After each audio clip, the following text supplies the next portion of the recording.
Hello friends. इस video में हम लोग बात करेंगे खुद को जानने के बारे में, खुद को समझने के बारे में।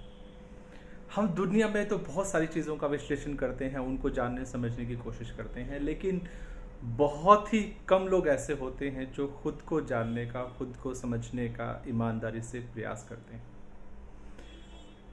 खुद को समझने के लिए जो एक बेसिक कॉन्सेप्ट है पर्सनल डेवलपमेंट में, जिसको हम लोग बोलते हैं 4 डायमेंशंस ऑफ ह्यूमन एग्जिस्टेंस, कि 4 आयाम पे एक इंसान अपना जीवन जीता है एक साथ। तो वो 4 आयाम कौन से हैं? इनको सिंपल भाषा में बोला जाता है physical, emotional, mental and spiritual.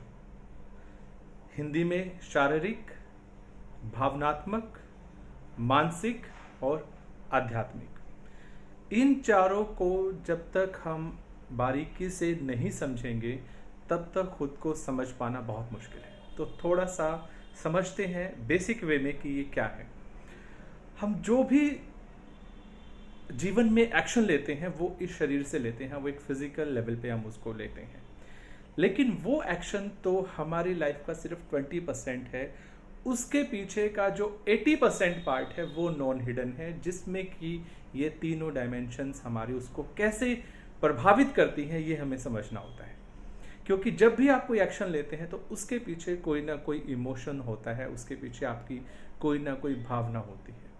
वो भावना अच्छी भी हो सकती है, वो भावना बुरी भी हो सकती है।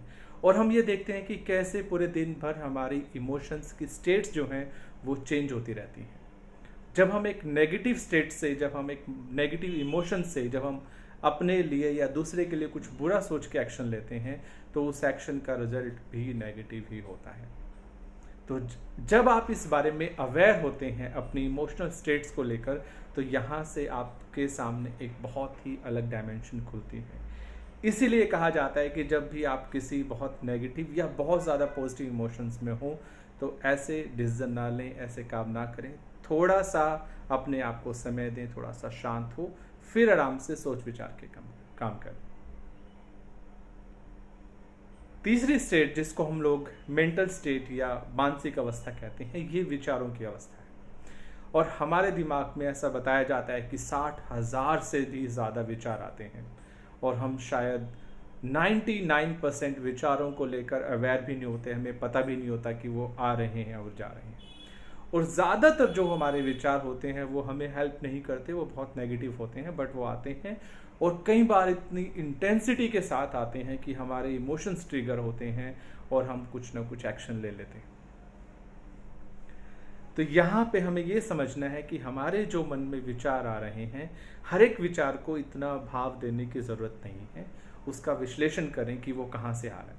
वो क्या आपके पास्ट एक्सपीरियंस पे बेस्ड है, क्या वो आपकी कंडीशनिंग से आ रहा है, या बार बार वो एक आपकी नेगेटिव थिंकिंग का एक पैटर्न बन चुका है जहाँ से कि वो विचार आ रहा है और वो आपको परेशान कर रहा है। तो उसके लिए सबसे जो आसान तरीका है वो है अपने विचारों को ईमानदारी से देखने का, उनका विश्लेषण करने का कि वो कहाँ से आ रहा है, क्यों आ रहा है, और सचमुच में उस विचार की क्या रिलीवेंस है आपकी लाइफ में। जब आप इस लेवल पे अवेयर होते हैं तो यहाँ से एक नई डायमेंशन आपकी खुलती है और आप अपने आप को जानने की दिशा में एक और कदम बढ़ते हैं। और इसके बाद जो सबसे ब्यूटीफुल स्टेट है वो है हमारी आध्यात्मिक स्टेट, जो हमारी रियल स्टेट है, जहाँ से कि हम अपने आप को ऑब्जर्व कर पाते हैं, हमारे विचारों को, हमारे इमोशंस को और हमारे एक्शंस का हम लोग विश्लेषण कर पाते हैं। और धीरे धीरे हम इतना ज़्यादा इनको अलाइनमेंट में आ जाते हैं और एक ऐसी स्टेट में पहुंचते हैं कि जहाँ पे हमें प्योर, एक जैसे हम शांति शब्द सुनते हैं, एक ब्लिस, एक जॉय, एक आनंद शब्द हमने सुना है, तो वहाँ पे उस फीलिंग को, उस स्टेट को हम अपने अंदर महसूस करते हैं और वही हमारी रियल स्टेट है। तो वहाँ पर हमें पहुँचना है, जिसको हम लोग बोलते हैं कि हम सभी उस तरह की कॉन्शियसनेस है, अवेयरनेस है, जो इस सारे के सारे जो हम कर रहे हैं, जो भी हो रहा है, उसकी ऑब्जर्वर है। तो उस ऑब्जर्वर स्टेट पर आप जितना ज़्यादा जाएंगे और जितना आपके लेवल ऑफ ऑब्जर्वेशन, आपका अवेयरनेस बढ़ेगा, उतना आपकी लाइफ में आप फील करेंगे कि उसकी क्वालिटी, आपके एक्शंस जो हैं वो और बेहतर होना शुरू हो गए हैं। तो इस वीडियो में सिर्फ इतना ही। नेक्स्ट वीडियो में हम लोग और कुछ कॉन्सेप्ट्स के बारे में बात करेंगे और चीज़ों को जानने का समझने का प्रयास करेंगे। Thank you very much. बहुत बहुत धन्यवाद।